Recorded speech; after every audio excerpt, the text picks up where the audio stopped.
Yeah. Today we will discuss about some more thing about coordination compounds. Clear? Okay. One thing is charge on the complex.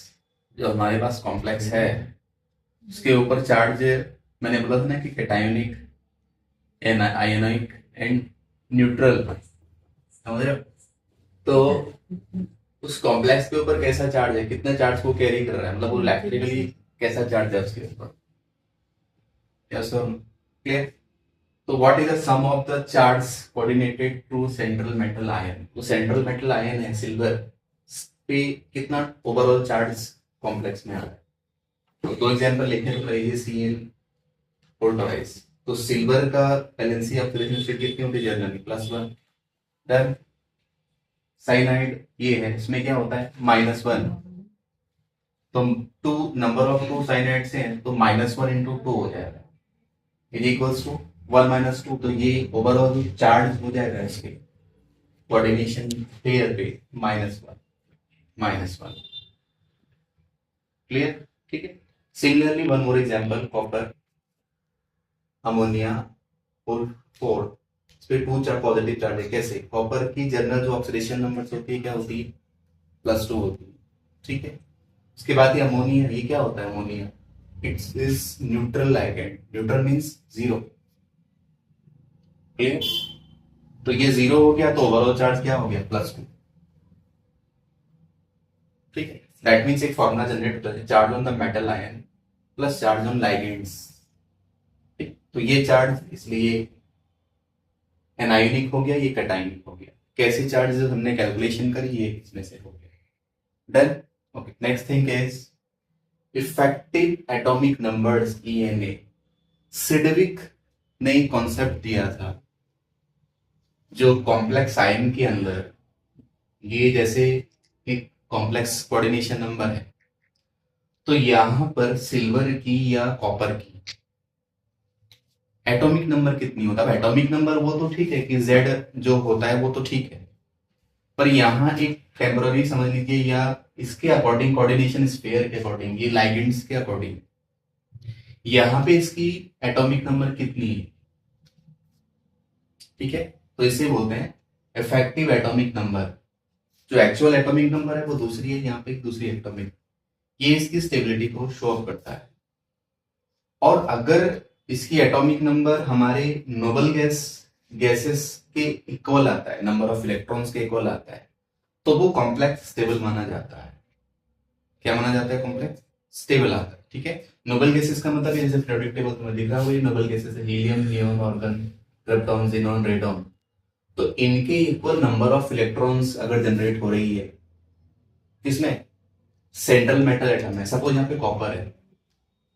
Clear? तो copper में इस ligands को मिला के, मतलब number of lone pair कितने donate किए उसने, नंबर ऑफ लोन पेयर कितने डोनेट किए, ठीक है, प्लस इसका जो ऑक्सीडेशन स्टेट है यहाँ पे, मतलब oxidation state plus ligands into density. तो suppose total number of electron इस केस में इस कॉपर के ऊपर अगर नोबल गैसेस जैसे 36 अगर होता है, इसका हम करेंगे कैलकुलेशन, अभी बताऊंगा मैं क्या हो रहा है। 36 आता है तो ये एक स्टेबल कॉम्प्लेक्स माना जाएगा। अब तुम लोग ये +2 है तो +2 को तो काउंटर करने के लिए आएगा कोई, है ना? यहाँ पे -1 के लिए यहाँ पे काउंटर आएगा। तो जैसे सिल्वर में भी है कि Cn, इसकी डेंसिटी, साइनाइड की डेंसिटी कितनी होती है?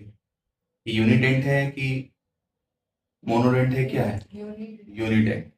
ठीक है, मतलब एक कोऑर्डिनेट बॉन्ड कनेक्ट होता है इसके साथ, सिल्वर के साथ। तो 1 × 2 होगा क्योंकि नंबर ऑफ इलेक्ट्रॉन तो 2 होंगे ना।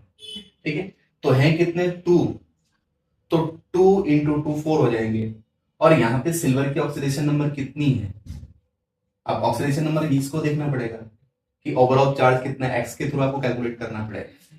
तो इफ ये अगर टोटल नंबर ऑफ इलेक्ट्रॉन इस सेंट्रल एटम पर, टोटल नंबर ऑफ इलेक्ट्रॉन इस सेंट्रल एटम पर इसके अकॉर्डिंग जो आपको दिख रहा है फिट नोबल गैस की इक्वल आता है, अगर मतलब 36 आ रहा है या 54 आ रहा है, 86 आ रहा है, तो ये एक स्टेबल कॉम्प्लेक्स माने जाएंगे। This is called effective atomic number, number total number of electron case में। क्लियर? जनरली 98 97% कह लीजिए, 97 98% में ये स्टेबल ही होते हैं।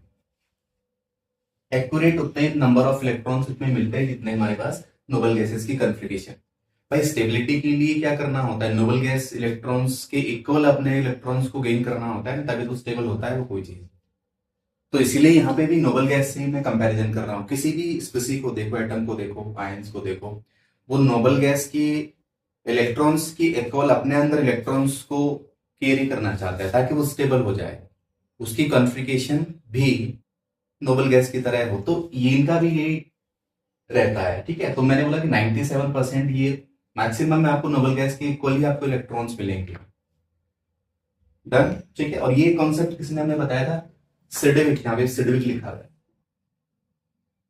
ये भी एनसीईआरटी में है कि नहीं, इसमें शायद रखा है जीएससी पेपर, कहीं मिलता नहीं, हमारे पास पहले था, ये कंपटीशन में ये पढ़ते हैं। क्लियर? तो ये इस तरह से होता है कैलकुलेशन हम नहीं करेंगे। एटॉमिक नंबर मैंने बोला ना, लॉस ऑफ इलेक्ट्रॉन, मतलब इसके जितने चार्ज होगा उतना इलेक्ट्रॉन ने लॉस किया होगा। अगर माइनस होगा तो प्लस होगा, प्लस होगा तो माइनस होगा, ठीक है। Plus number of gain electron, मतलब कि लिगेंड के थ्रू नंबर ऑफ इलेक्ट्रॉन कितने गेन किया है उसको। अंडरस्टूड? ठीक। तो ये इफेक्टिव एटॉमिक नंबर है, दैट्स इट।